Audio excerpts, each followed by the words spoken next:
Welcome to Global Connections with Robert Siegel, presented by the American Friends of Rabin Medical Center. Our monthly Leaders Forum addresses vital issues facing society, the economy, real estate, medicine, technology, and science. My name is Dr. Joshua Plow. I'm the Executive Director of American Friends of Rabin Medical Center, a 501c3 National American charitable organization based in New York City. We at AFRMC represent Israel's premier hospital, Rabin Medical Center in Petah Tikva and Greater Tel Aviv, the leading institution named in honor of Prime Minister Yitzhak Rabin. The hospital is a model of coexistence, as it serves 1 million patients annually from all ethnic and religious backgrounds with the same compassionate care. Please support our mission. Join our community of friends. Visit American Friends of Rabin Medical Center via our website and social media outlets on Twitter and Instagram, LinkedIn and YouTube, and on our Facebook page and discussion group. Today's Global Connection topic is New York bounces back. Thank you to our very special guests, Scott Reckler, CEO and Chairman, RXR Realty, Kathryn Wylde, President of the Partnership for New York City, Ben Brantley, former Chief Theater Critic of the New York Times, and Sheena Wright, President and CEO of the United Way of New York City. And now, Global Connections with Robert Siegel. One of the lessons learned since our encounter with the novel virus a year and a half ago or so was that the experience of COVID among its survivors varies greatly. For millions of Americans, myself included, it was a brief and not very severe illness. For others, who are called long haulers, symptoms persist for months, possibly even longer than that. In a way, the question we're posing in this month's Global Connections panel on navigating the new abnormal is, what kind of case did New York City contract? In the spring of 2020, New York and its suburbs took the brunt of the pandemic when doctors and public health officials still had a lot to learn about the disease. Now, the city has largely recovered from the virus, but the economic symptoms of the pandemic persist. Unemployment in New York City is about 11%, roughly twice what it is for the rest of the country. Will New York City bounce back soon, or will it suffer the after effects of the COVID pandemic for years to come? We have four very interesting guests to talk about those things. Our first guest is Kathryn Wylde, who speaks for many of New York City's biggest businesses as president and CEO of the Partnership for New York City.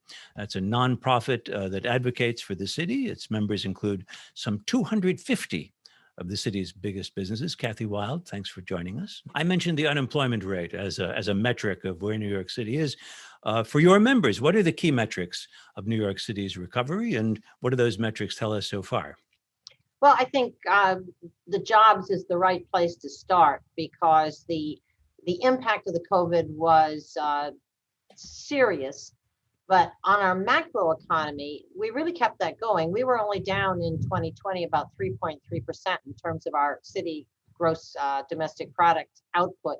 So much less than anybody thought. Our tax rolls have actually rebounded and held steady throughout the pandemic, thanks to the financial and professional services, the technology sector. They kept this economy going. They were able to, they surprised themselves how quickly they could transfer to remote operations and how successful that effort was. So that's the good news. The bad news is this had a disproportionate impact on low-wage workers, Black and brown communities in particular, workers and small businesses that did not have the capacity to go remote. They were either face-to-face kind of businesses like restaurants, or they were otherwise just not equipped to keep going. Many of our nonprofit institutions, and of course, cultural and other institutions that are involved in direct public interaction and could not function during the period of the shutdown.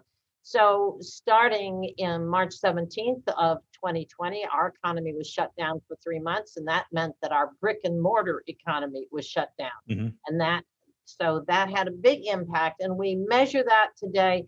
We lost at the peak of the pandemic, our unemployment rate was 20%. We had lost 1 million jobs.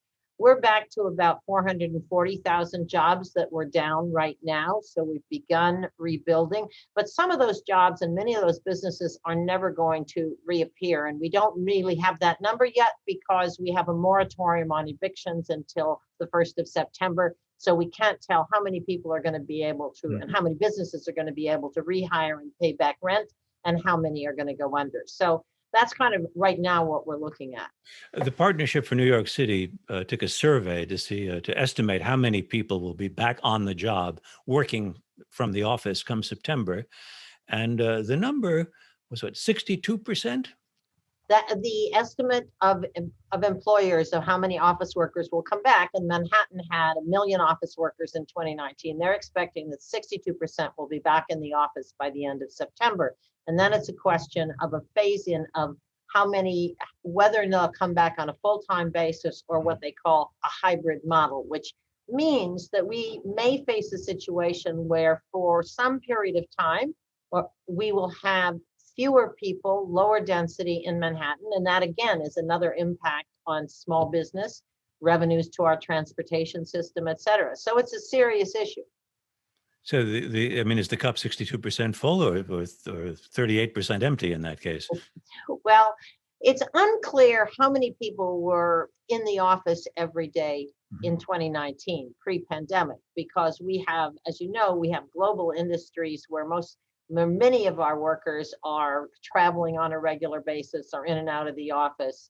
And so I think the impact of this is not going to be quite as dramatic as people fear, because we can't say that everybody was in the office every day of the week, ever. So I think that there's some exaggeration of the concerns, just as there are exaggerations about the concerns about public safety in the city. I think because people who haven't been here and just read the tabloids think, oh my God, what's happening? And in fact, we are a much safer city than we were in 1991. There's no comparison. We just don't want to go back there.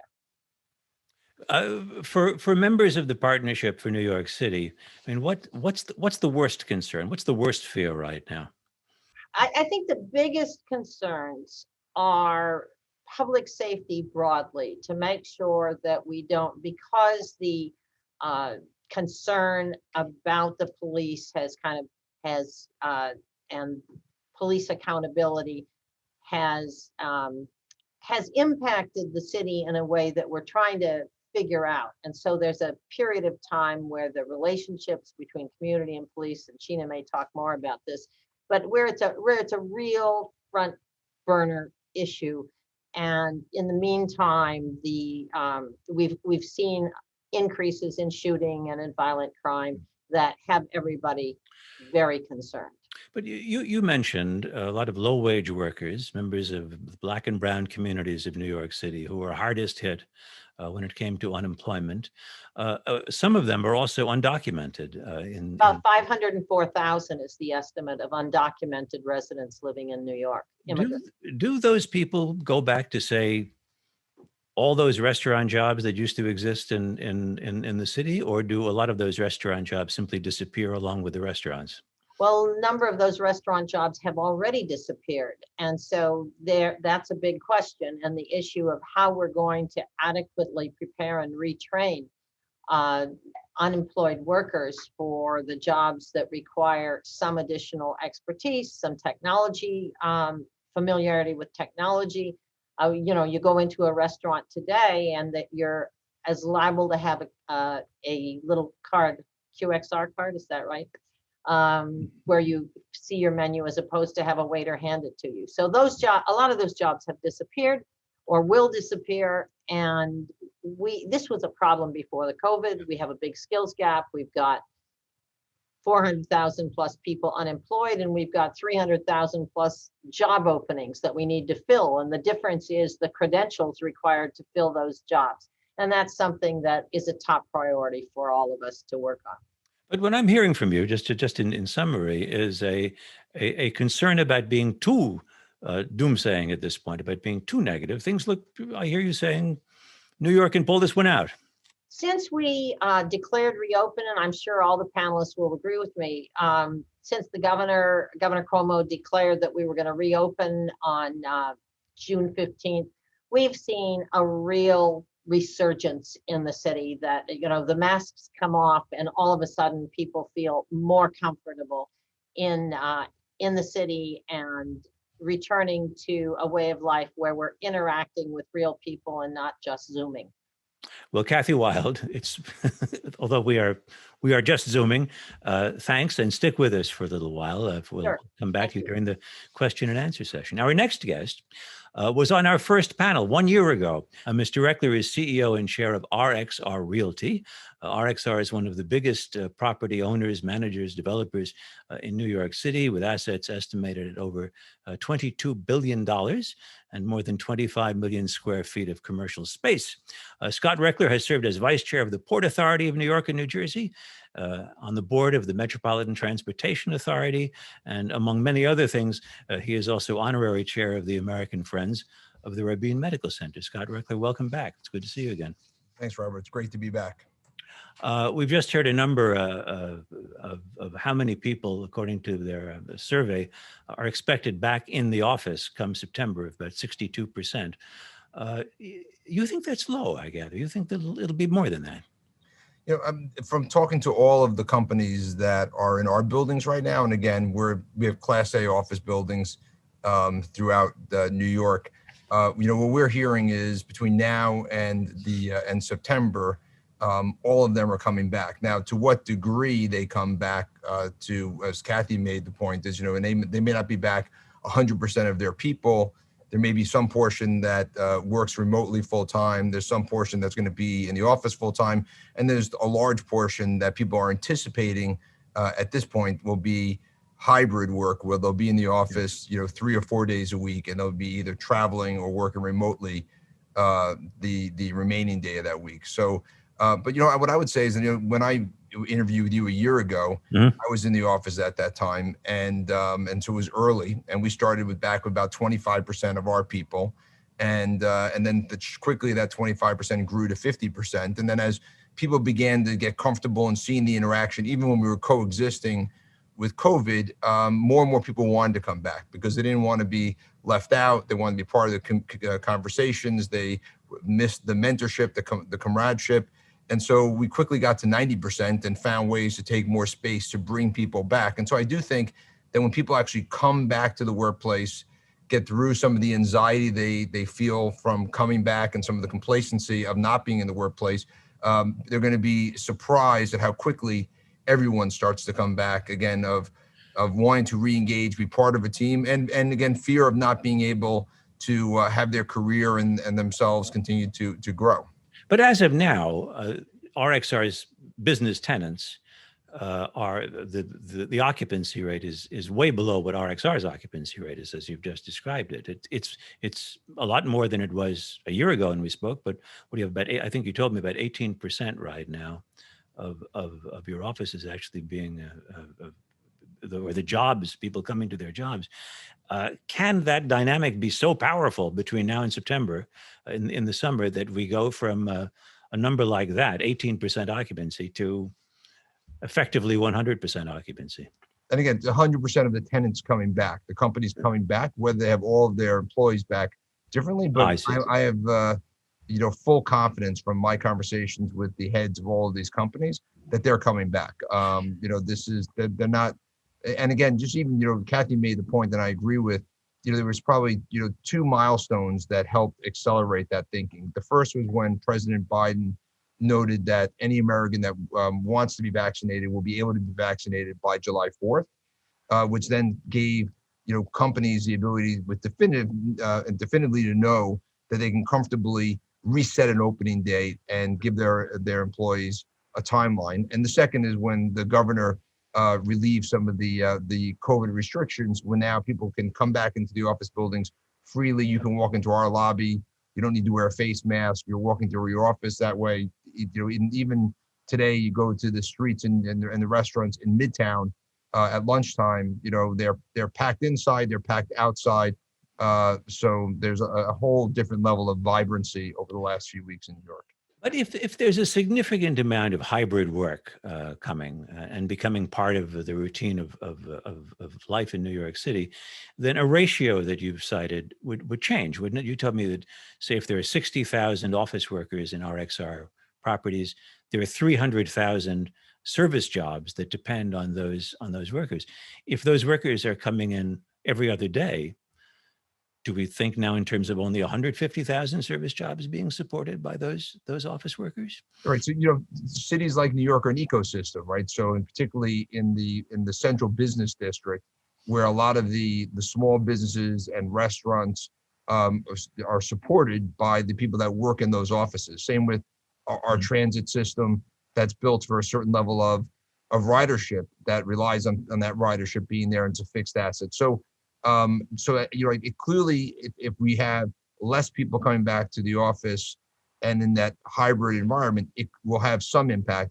I also concur with what Kathy said. I don't think it's going to be a 1-for-1 ratio, because already historically people had been traveling and they're all not coming to the workplace at the same time. But I think we're going to have to make an assessment, and then we're going to have to sort of reset, appropriately for what the right number of people are in the city, particularly as, again, not only for small businesses and restaurants, but things like our transit systems that have certain capacity schedules that they keep. You said that restaurants are crowded. Are there also boarded up restaurants that aren't open at all at this point? And what can be done to keep more restaurants open? Yeah, so, unfortunately, we lost our share of restaurants, but, the restaurants that were able to survive have found ways to, again, pivot and come out of this, in many cases, stronger than they went into it, because now they have the outdoor dining, so they've increased the number of seats. In many cases, they've changed their menus, so their inventory and their profit margins are better. They are having a hard time finding workers, as Kathy noted, and just even while they're out there today, that's been one of the challenges, at least right now, for restaurants. But New York's an entrepreneurial place, and when there's demand, people use that entrepreneurial spirit to fill that demand. We're opening a restaurant with Marcus Samuelson in one of our buildings in Chelsea. We're talking to other restaurateurs for our buildings right now, and I think you need to think about restaurants and small businesses as assets of the community. And so as we think about reopening and the reimagination for New York going forward in a post-pandemic world, is we need to have vibrancy of restaurants. So we're going to partner with them and support them and help them get open. And I think where the city can be helpful are trying to relieve some of the regulatory challenges that small businesses face. And then again, if they could even provide some loan programs and other ways that small business owners and restaurateurs can source the capital to help them reopen post-pandemic. Scott, thanks. Hang around for the Q&A, which will begin in a little while. That's Scott Reckler of RXR Realty. Good to see you again. We're going to focus now on one very important sector of the economy of New York City. It's hard to imagine New York City thriving with Broadway dark. Broadway brings theatergoers to New York City. It brings some of them to restaurants too, and some, I guess, to hotels. I would say just as important, it brings creative people to the city who contribute to the flavor of New York. How important is the theater to the health of the city? Well, we're going to ask Ben Brantley, who was chief theater critic for the New York Times from 1996 to 2017. And then for 3 more years, he continued as co-chief theater critic for the paper. Ben Brantley, good to see you. Welcome. Thank you very much. I'm delighted to be here. I'm just back from a trip to New York, as a matter of fact, and it seems brighter to me each time. But this is not based on any factual thing.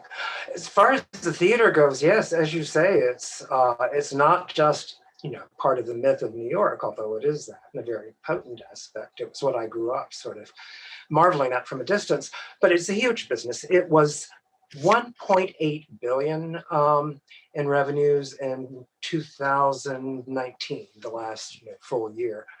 It employs, I think, 100,000 people. And, now you're in this moment where after this hiatus, everyone's starting from scratch, and the rules are really being written as to how audiences will feel, how you deal with it backstage. I mean, in these sort of different areas of interaction. But starting this weekend, Bruce Springsteen is returning to Broadway for a month, which may not be Broadway as we traditionally know it, but it's a very comforting show. He's sort of like the stage manager in our town, talking about his American life. Why don't you talk a little bit about what the theater does for the morale of the city? When we spoke once about the period right after 9/11, when you felt the theater was part of the city's recovery. Yeah, well, theater, like much of New York, felt truly heroic then. They reopened 48 hours later, and shows that might have seemed like only amusing or interesting in another context took on this incredible emotional weight.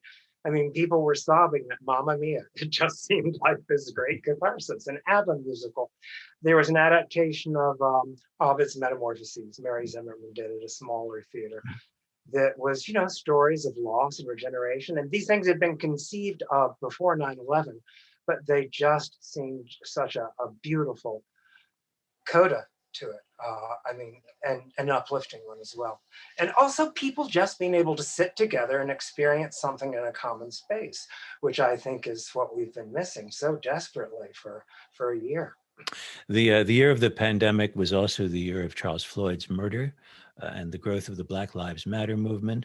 When Broadway reopens, does it reopen woke? I think there's sort of two imperatives that Broadway producers and creators have to think about now. The most obvious is they have to get back on their feet commercially and make money again. But there was, I think it's been a year of reckoning, the pandemic, on so many levels. And I think theater became aware, certainly with the Black Lives Matter movement, but the continuing impact of Me Too, the awareness of the inequities that the pandemic in this society, that the pandemic brought out. So I think you'll be seeing more socially aware plays among the first plays opening. As a matter of fact, I think all of the new plays opening this year are by Black playwrights, starting with the first play of the new season, Pass Over, which I'm especially looking forward to. It's a fine play by Antoinette Nwandu, and a sort of variation on Waiting for Godot. But interestingly, and this is not a spoiler because she's talked about it in her in interviews, the play ended bleakly as a tragedy the first time. In this version, she's changed it. She said her mother told her that New York doesn't need that kind of reiteration of tragedy at this point. So it's more upbeat.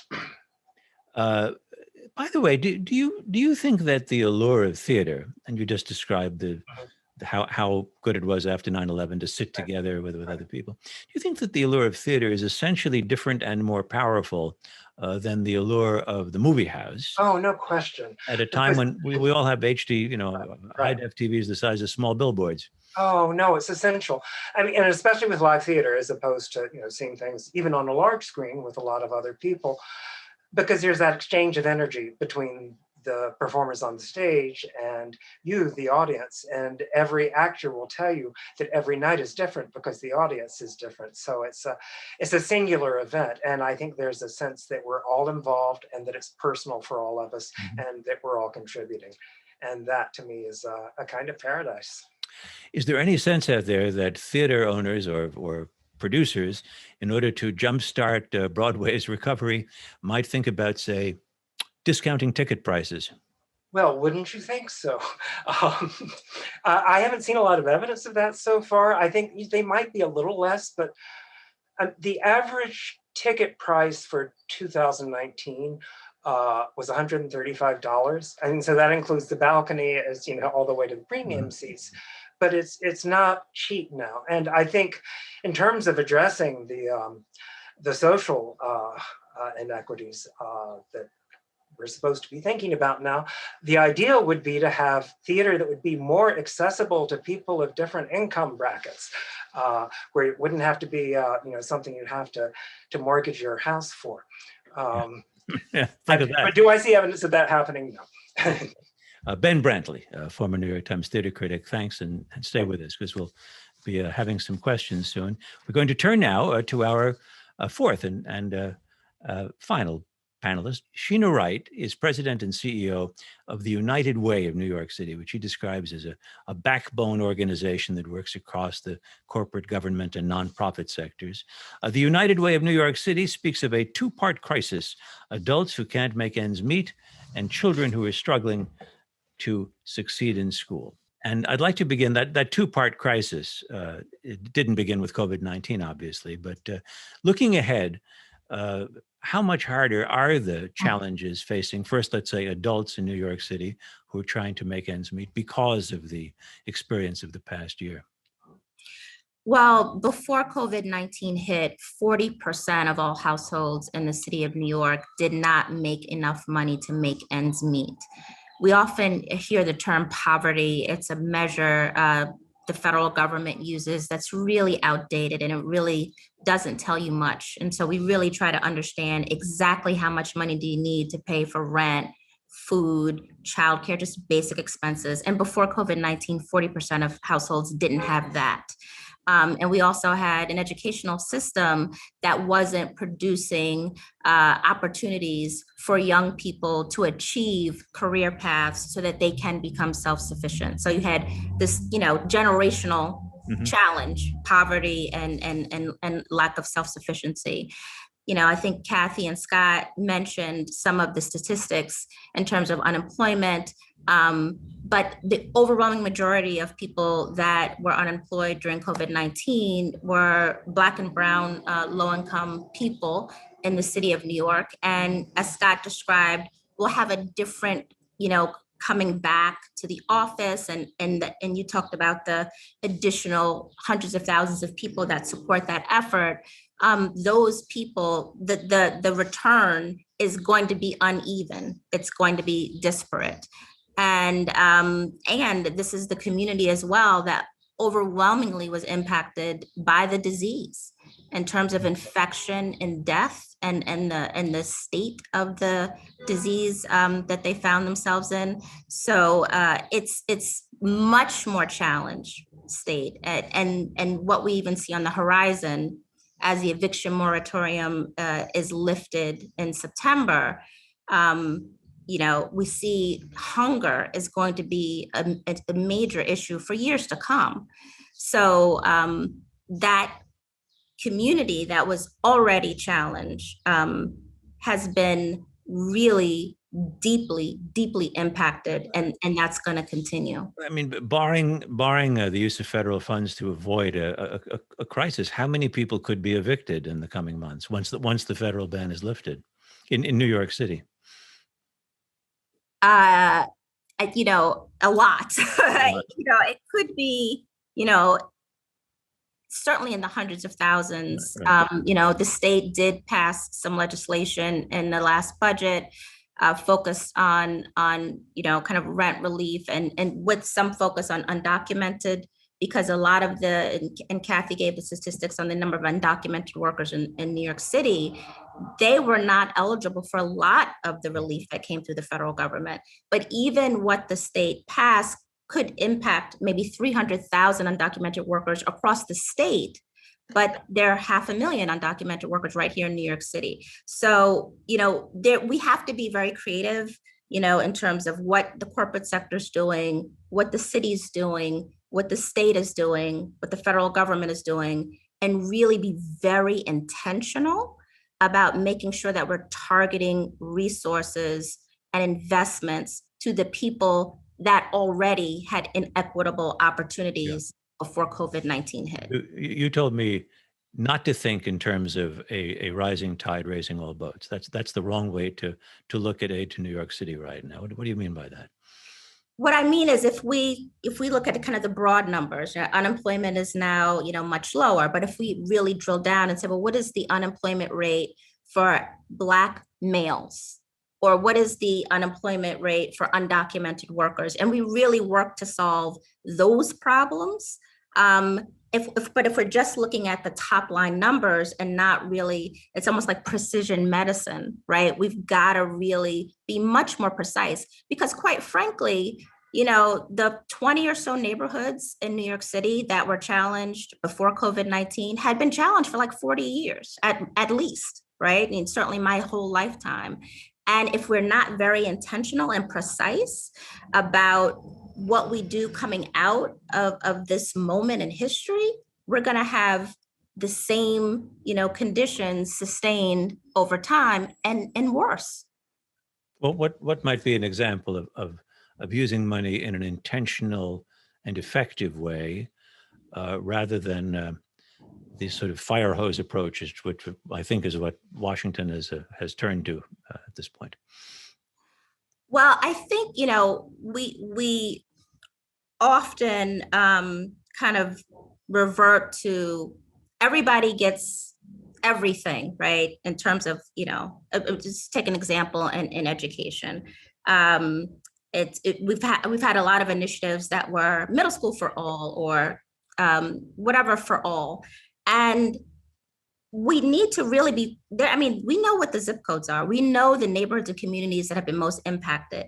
We have to make sure as a priority that there's investments there in terms of learning loss and access to educational opportunity and food, and making sure that those families don't go into homelessness. So it's got to be a really comprehensive, focused approach to make sure that if we're trying to do everything for everyone, a lot of people are going to be left out, left behind, and really impaired.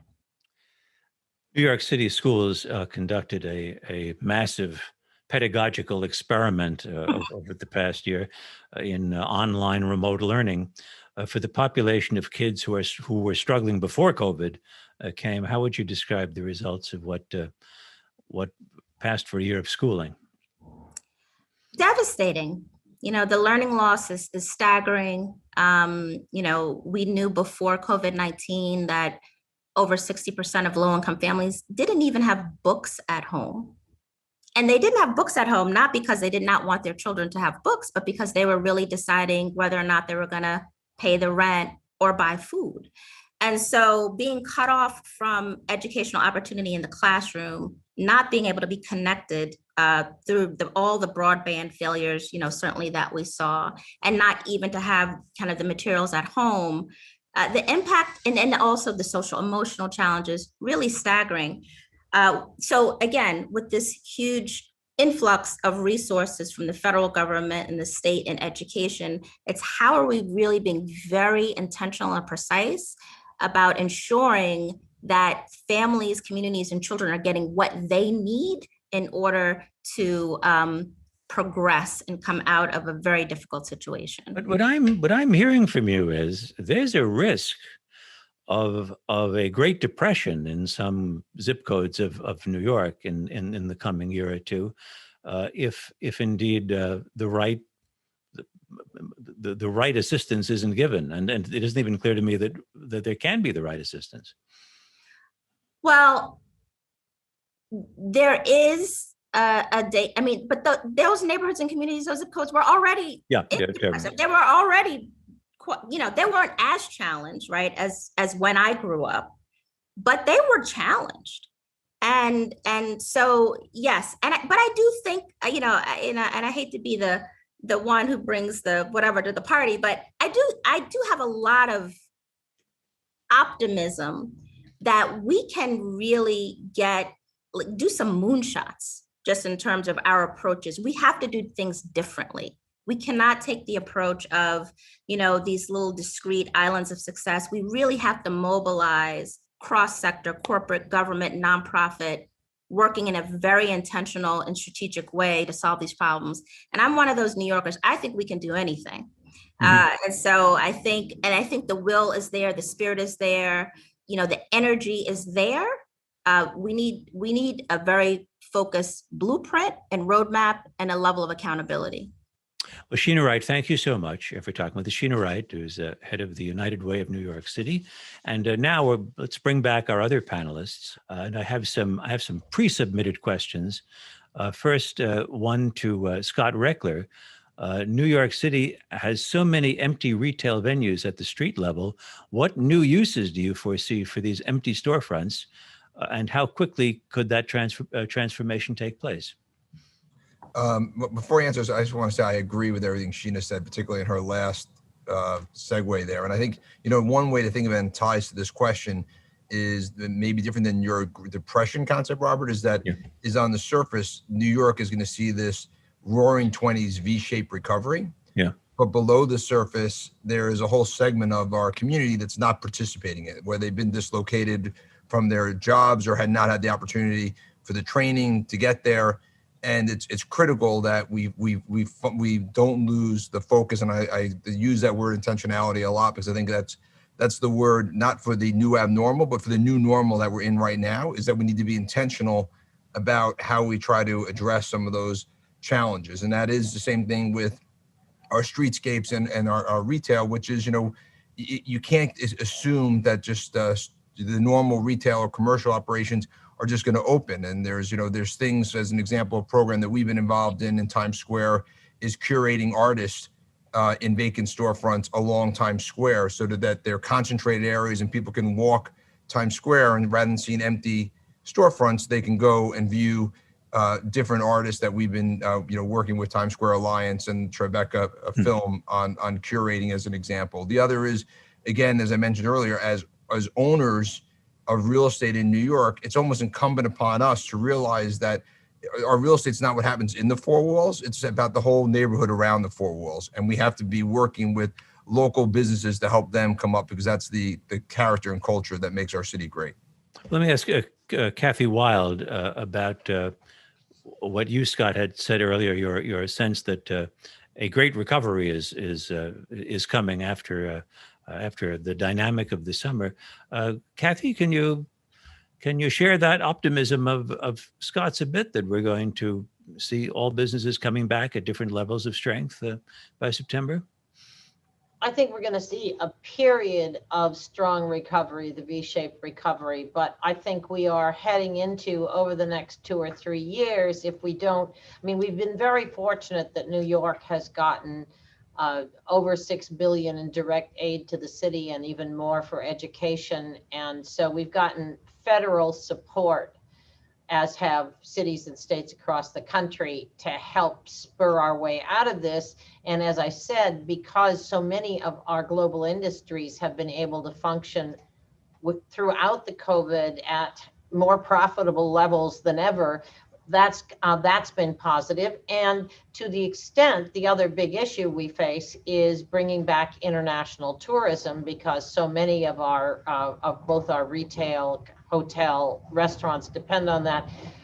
Big question is how quickly that will come back, and that depends on the course of the COVID beyond New York. New York, our state has gone from being the highest rate state of the disease when the COVID started, to being the lowest in the last couple of weeks. So we've had, but that doesn't bring back international tourism and travel. So that requires that everybody achieve that same objective. So we're waiting on that. Scott mentioned the vaccine, and I just wanted to say, given the audience and the support of this institution, Albert Bourla, the CEO of Pfizer, says in every meeting we have how grateful they are to Israel for the fact that they were able to accelerate clinical trials on the COVID vaccine, and how important Israel's ability to deliver quickly on the validation of the vaccine, particularly for young people, has been to our recovery. So I just wanted to throw that in there with thanks. Okay. Here's a question for Ben Brantley. How will New York City cultural institutions approach resizing their budgets? And coming out of the pandemic, what kind of changes do you foresee in the nature of their programming? Well, I think we talked a bit about, regarding the latter part of the question, about the sort of a more open-eyed social consciousness than there had been. There'd been so much interesting topical work, actually, in the years just before the shutdown. Slave play on Broadway, Fairview by Jackie Sibler's Drury. I mean, which won the Pulitzer. These were major and provocative and really interesting works. So, but I think there'll be more of a focus on that, and I think there'll be an attempt to bring these shows to Broadway. In terms of budgets, I mean, people are making up the rules as they go along right now. Obviously, to remount a show, even if it, like Wicked, that's been running for many years before, but still is so elaborate with a large cast, a large orchestra. I mean, there's got to be a certain amount of expenditure. I think if you start doing everything minimalist, I mean, I don't think people would go to see a minimalist Wicked. I think I agree with that. Sheena Wright, how should the next mayor deal with the issues of homelessness and the increase in crime rates? What's the role of the community in addressing those two issues? Well, those are big issues Yes. and many layered. I think certainly a key driver to homelessness and family homelessness is affordable housing. And, certainly Cathie has got a long legacy in that. And we need more of it. And how do we do it? And how do we make sure that it's affordable? It's really kind of aligned to what people are earning and making. There's obviously also a big challenge with homelessness that's caused by mental illness and poverty. And so supportive housing and really making a significant investment in supportive housing should be a top priority and is extremely important to combating those issues. And those are big issues. And again, I think we have to, again, approach it with this public-private, government, nonprofit approach. And then the other, as you said, is crime. I mean, the gun violence, all of it is really, as Cathie mentioned, really very, very challenging, concerning, levels at this point. And that really coordinated effort between community and police. There are 35,000 or so police officers at a city of 8, 9, 10 million, if you really count everybody, maybe city. You really need community to promote safety. And so I think some of the initiatives and efforts to really invest in community-based organizations that are credible and trusted in communities where there's high crime, as well as kind of low confidence and not good relationship with the police, is really important. And for communities to have the resources that they need to really bring about safety for themselves and their families is also going to be really important. So there are going to be new strategies. There has to be new strategies with bail reform. There were things that were starting to kind of percolate in terms of how do you really leverage community and law enforcement, but now we've got to turbocharge that.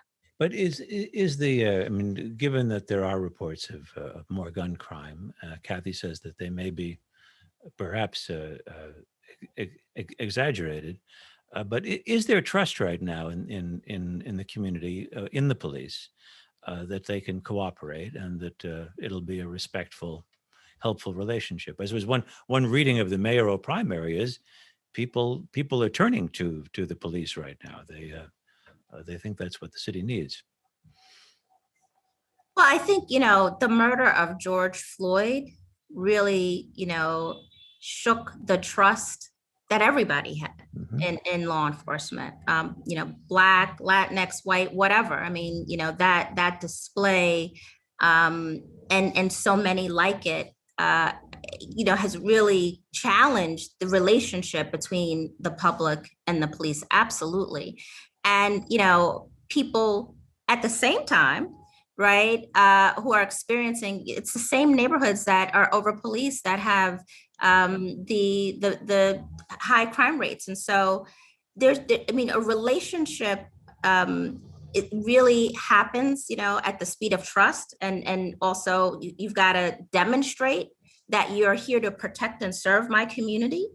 And as that happens more intentionally and there's more of a dialogue, I think that trust can grow. But law enforcement is necessary and important, but it has to be done responsibly and appropriately. One thing that I haven't heard from any of you, and although Ben Brantley is talking to us from out of town, I will note, as New Yorkers see the world divided into being in the city and being out of town. No one is talking, Scott Reckler, perhaps you can address it, to the idea that the pandemic drove people out of the city, that it was a time to leave. It was a time to head off for the exurbs, maybe come into work far less often, but that suddenly people were fleeing the city. Is that still well, I don't know if it ever was as it represented as many people as I would think, but is that still the case? Do you still sense that, or is there generally a return to New York City? Scott, why don't you start first? Yeah, there clearly was a period during the heat of the pandemic that people were leaving the city to areas where there was more outdoor space, less congestion, where for those people that had the ability to do that. And some people, may stay. A lot of people have returned, but I think the biggest stat that I would point to is the rental market, where people are returning and renting apartments in New York. And if you go back, even frankly, to the end of last year and the beginning, we've seen every month record levels of new leases being signed in New York City. There was a record of 9,000 leases, I think, in April being signed in New York City. So that may not be the same people, but it's the people that say, if you want to make it and you want to be where there's the most creative and there's the most energy and you want to be the best at your game and to have, diversity and arts and culture, New York City is a place. And so people are flocking back to New York. I think there was a little bit of a benefit that people thought that there was a price affordability opportunity, a window of opportunity to come in and come in at a lower rate for either renting or buying. But they're coming. And to me, that is probably, the biggest green shoot that I began to see early on, that New York City was going to recover. And beyond just the rentals, you had for sale luxury housing, which in New York is defined as $4 million or more. And we've had, record levels. I think we're on our 19th week of record levels of contracts signed over $4 million, the most since 2008. Wow. And so, so people are committed to New York. But you're saying that window of perhaps there would be bargains now that people are talking about leaving the city. There was a brief crack. It sounds like hardly open for a second. If on the rental side, I mean, I still think there's the lower pricing on the for sale side, but on the rental side, it's definitely tightened more quickly. But and then going back to your retail question, that also has reset, which is going to be, again, some of these things, is not a bad thing, right? New York was becoming, the lack of affordability in New York, the congestion in our transit system, our streets. So some of the things coming out of this, of this crisis may, set New York for longer term vitality. The one thing I just want to go back to, Kathy raised a point that I want to reinforce, and it's an important point because it also ties a little bit to what Sheena said, which was, if we're going to be bold and try different things, then the funding that we've gotten from the federal government or some of the tax windfall that we've gotten as a city and other municipalities really needs to be spent responsibly and really needs to be focused and thoughtful, and not put in programs or hiring people that are, recurring costs when we have a finite window of that capital, and not having return on investment of training or loans to open small businesses, job training loans to open small businesses, those things. So we got to be really, I think, thoughtful and hold our elected officials accountable of not just, spending that money blindly for political gain versus a long-term investment in our city. Just to clarify, you're saying it would be foolish to use money to fund jobs that have only 1 year's funding behind them and have a quick fix, but one that's very limited. Right. One example, but more importantly, be intentional in focusing where you're investing in areas that has an ongoing return for that investment. Ben Brantley, do you still hear about people heading for the Hudson Valley or other parts Well, I mean, in the exurbs of New York? I'm blushing slightly because I did live during the entire pandemic. I lived up here in Columbia County. I had been dividing my time before, and the idea was that it would be more balanced towards this. So when I got the phone call just as I was about to go into town to see a play that would have involved actually great physical intimacy on the part of the audience, I got a call saying no more live events are being covered by the New York Times. So I have stayed up here. I've since quit my job, but I have to say every time I've gone back to New York, including last week, it just seems to get brighter each time. It's and I love the communality of the eating on the street. It seems a less driven place, perhaps for the moment, but it also seems a much more livable place in a lot of ways. And see how dark it is when you're outside New York? It's true. I have to use candles. I thought that was a room befitting a theater critic as well. I assume it's The other point, Yes, just Kathy. very quickly to what Scott was talking about on population.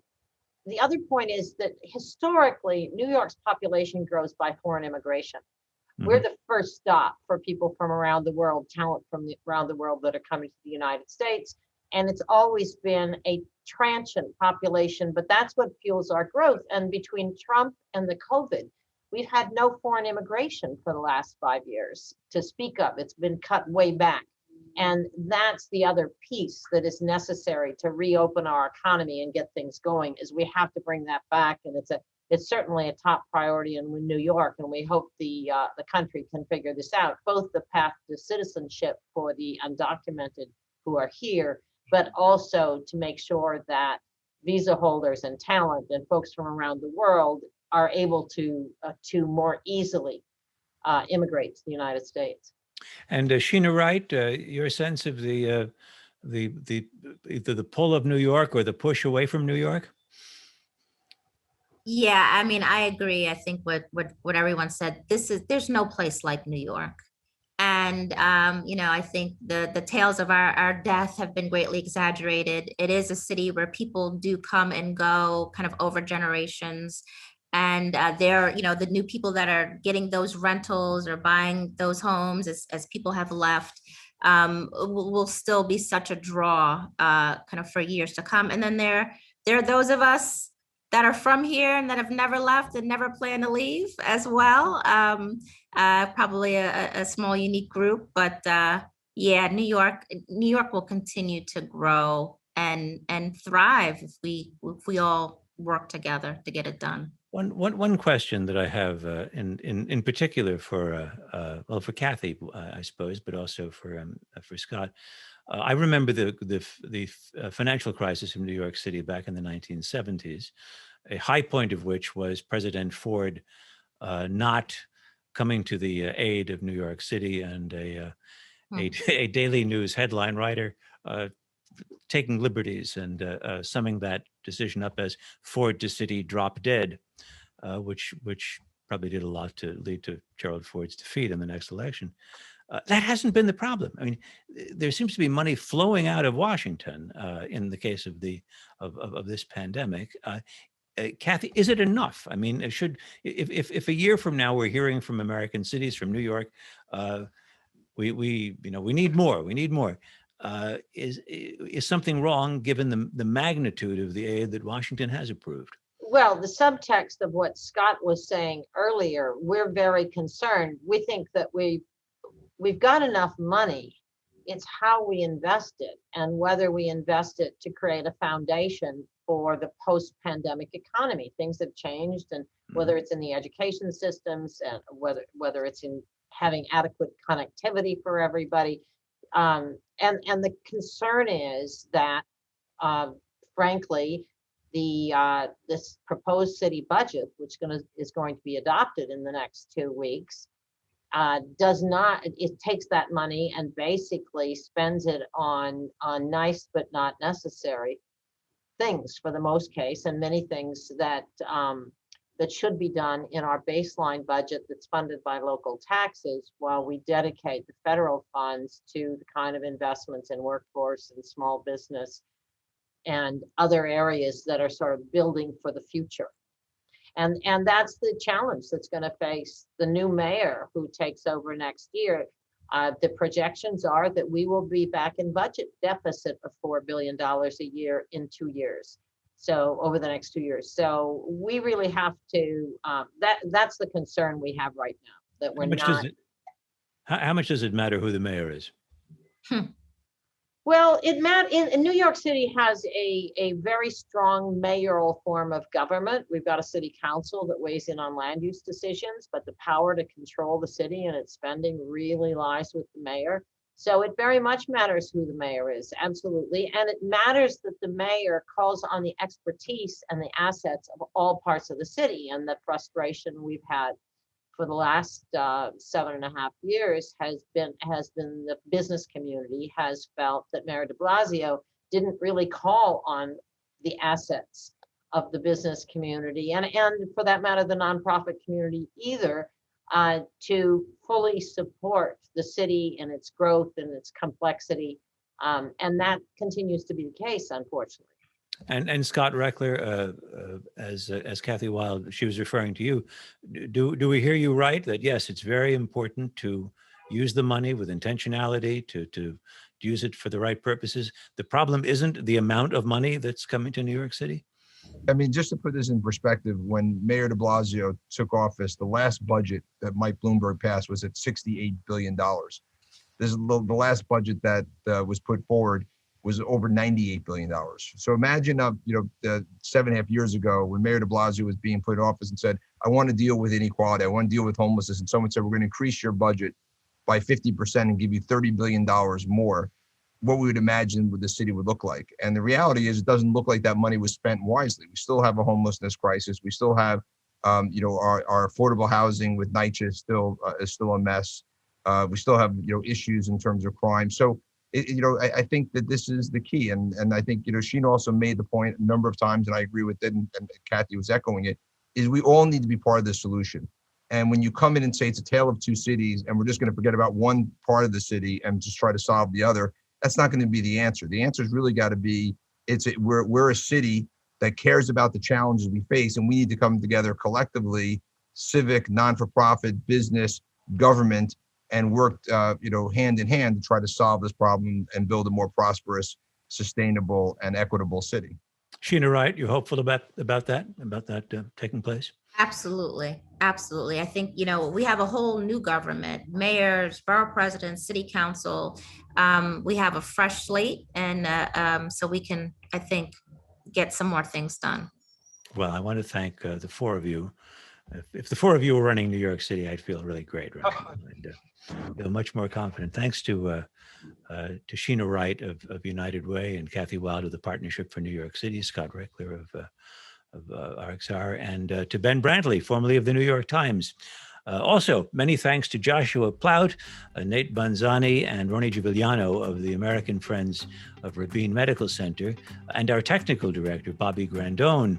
Our program sponsor is the American Friends of Rabin Medical Center. It's a 501c3 national charitable organization. It represents in the United States Israel's biggest hospital, Rabin Medical Center in Petah Tikva in Greater Tel Aviv. I'm Robert Siegel, and this has been Global Connections, Navigating the New Abnormal. Stay healthy and stay safe.